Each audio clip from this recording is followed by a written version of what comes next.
परमेश्वर के धन्य नाम की महिमा हो। आज के मनन के लिए पहला यूहन्ना पहला अध्याय की 3 वचन की ओर हम देखेंगे।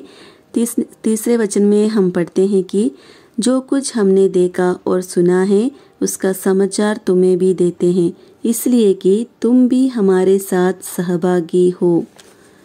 तो प्रियजनों, हमने देखा कि 4 ऐसे उद्देश्य को हमने देखा। यूहन्ना इन बातों को बताने के पीछे आज उसका 5वां उद्देश्य को हम देखेंगे। उसके जो 5वां हम देखेंगे, यूहन्ना की जो 5वां अध्याय उसका 13 वचन में हम ऐसे पढ़ते हैं। हम इसको पढ़ेंगे 13 वचन को। मैंने तुम्हें जो परमेश्वर के पुत्र के नाम पर विश्वास करते हो इसलिए लिखा है कि तुम जानो कि अनंत जीवन तुम्हारा है। अनंत जीवन तुम्हारा है। यूहन्ना का 5वां उद्देश्य ये है कि अनंत जीवन तुम्हारा है। इसकी जानकारी तुम्हें होना बहुत जरूरी है। इन बातों को जानना बहुत जरूरी है। तो प्रिय बहनों, यहाँ यूहन्ना बता रहा है कि देखो, ये जो वास्तविक जीवन जो है एक काली आशा को नहीं देते हैं, एक काली वायदा को नहीं देते हैं जो मनुष्य संसार में देते हैं। हमको मालूम है आज ऐसे कितने लोग हैं जो आमदार या काजदार मंत्री जैसे बनने के लिए ऐसे कहीं वायदा को उनकी जनता को देते हैं, लेकिन सिर्फ देते हैं कि वो कभी पूरा नहीं करते हैं। तो लेकिन प्रिय बहनों, यहाँ यूहन्ना बता रहा है, देख, परमेश्वर ने तुमको अनंत काल का जीवन दिया है। उसकी भरोसा परमेश्वर तुमको दिया गया है। उस पर भरोसा है, उस पर जो भरोसा है तुम भरोसा रख सकते हैं। तुमको अनंत काल का जीवन मिला है। मतलब परमेश्वर ने जिनको सार्वकालिक जीवन दिया है, उद्धार दिया है, उस व्यक्ति को अगर जो पूछा जाए, जिसको वो भरोसा है, उसको पूछा जाए तो क्या बहन आप स्वर्ग जाएगी, क्या भाई आप स्वर्ग जाएगा, तो ये ऐसा नहीं बोलेगी कि शायद तो जा सकते हैं, शायद तो जाएंगे, ऐसे नहीं। उसका उत्तर यही रहेगा जो बिल्कुल शंका के साथ वो गवाही देगी या गवाही देगा, जरूर मैं स्वर्ग जाएगी या जाएगा, ये उसके मुंह से निकलेगी। क्योंकि ये जो भरोसा प्रभु अपने जो आत्मा को उनके मन में देते हुए इस बातों को उसने पूरी भरोसा दिलाई है। इसलिए मेरे प्रिय बहनों, रोमियो की पत्री उसका 8वें अध्याय का 16 वचन में हम ऐसे पढ़ते हैं। हम उस वचनों को पढ़ेंगे। तो 16 वचन में इस तरह से लिखा है, आत्मा आप ही हमारी आत्मा के साथ गवाही देते हैं कि हम परमेश्वर की संतान हैं। देखो, ये जो है पवित्र आत्मा एक पापी मनुष्य जब उद्धार पाते हैं उसको उसके जीवन में आते हैं, उसके हृदय में आते हैं और वो पवित्र आत्मा उस मनुष्य की आत्मा को यही बता रहा है कि तुम परमेश्वर का संतान है। इसके कारण उस व्यक्ति जरूर बोलेगी मेरा उद्धार हो गई है या मेरा उद्धार हो गया है, मेरा स्वर्ग प्राप्ति हो गया है, तो मैं जरूर प्रभु के पास जाऊंगी या जाएगा, उसके घर में मैं रहूंगी। तो प्रिय बहनों, जो वास्तविक जीवन जब हमको दिया गया तो उस वास्तविक जीवन का द्वारा कितना आश्चर्य काम जो प्रभु ने हमारे लिए किया है, कितनी बड़ी आश्चर्य बातें प्रभु ने हमारे लिए किया है। प्रभु यीशु मसीह ने यूहन्ना का सुसमाचार उसके 8वें अध्याय के 32 में प्रभु कहते हैं कि हम पढ़ेंगे यूहन्ना की सुसमाचार 8वें अध्याय की 32 में हम पढ़ेंगे, और सत्य को जानोगे और सत्य तुम्हें स्वतंत्र करेगा। तो प्रिय बहनों, इसलिए दूसरी पत्रोस पहला अध्याय की 16 वचन में हम पढ़ेंगे।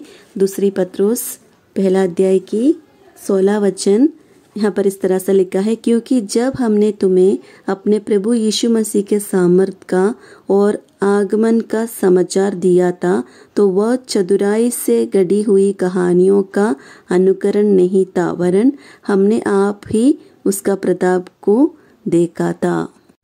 तो हमको कुछ कथा या कहानियों के ऊपर विश्वास नहीं।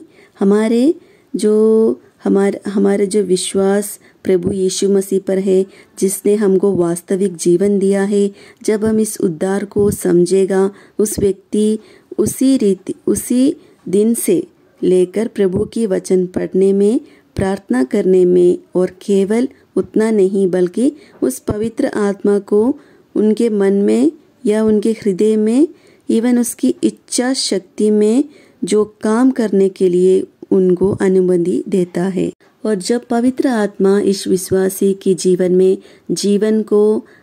जीवन की जो हर क्षेत्र में जब काम करेगा, जब हमारे जीवन के हर क्षेत्र उसके और उस पवित्र आत्मा के हाथ में जब हम सौंपेगा, तो प्रिय बहनों, उसमें हम देखते हैं कि हमसे क्या निकलते हैं कि एक पवित्र आत्मा से भरपूर हो जाते हैं और उसकी द्वारा हम परमेश्वर की बातों को समझेगा, परमेश्वर की वचन को हम विस्तार से और हम गहराई से इसे समझेगा तो उस व्यक्ति की हृदय से सचमुच परमेश्वर का प्रेम जो है, जिस प्रेम के बारे में हम यूहन्ना बार बार बताते हैं, जो अगापे जो प्रेम है, तो उस प्रेम की अनुभव इस व्यक्ति करेगा और उनके जीवन से ये प्रेम बाहर निकलेगा और उस व्यक्ति हमेशा प्रभु की वचन का आज्ञाकारी बनेगा, प्रभु की वचन की आज्ञाकारी बनेगा।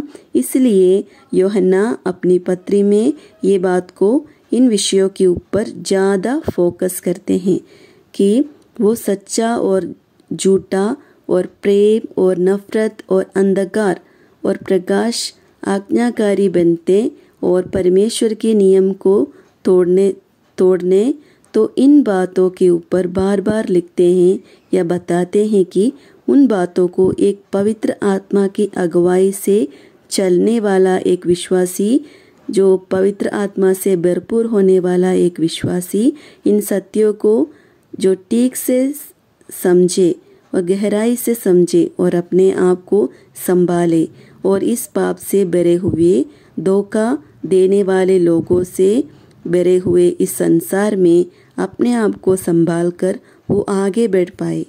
तो प्रिय बहनों, इस विचार की नेगेटिव साइड को हम देखे जाए तो हम कह सकते हैं कि एक सच्चा विश्वासी परमेश्वर की जो संगति इससे अगर दूर गए, संगति से बाहर गए, तो इसके कारण हम देखते हैं, ऐसे 3 कारण हम देख सकते हैं।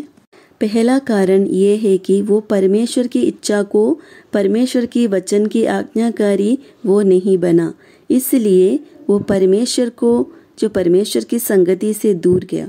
दूसरी बात है कि परमेश्वर का वचन सिखाते हैं कि हमारी संगति परमेश्वर के साथ होना है, साथ साथ हमारी संगति विश्वासियों के साथ होना है।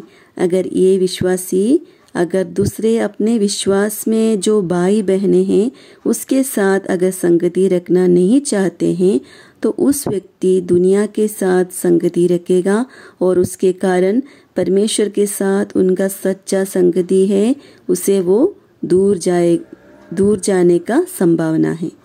तीसरी बात है, इस संगति से दूर जाने की तीसरी बात ये है, वो झूठ के ऊपर विश्वास करना शुरू कर देते हैं और उन झूठ में रहते हैं। जो झूठ की जो प्रचार शैतान करते हैं, झूठ में लोगों को लाना, गिरा देना, ये शैतान का काम है।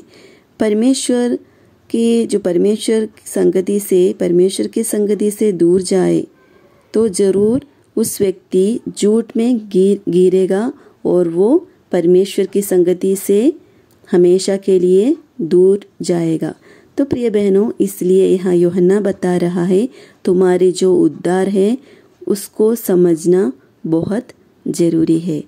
तो प्रभु इन वचनों के द्वारा हमको सहायता करें। प्रभु की धन्य नाम की महिमा हो।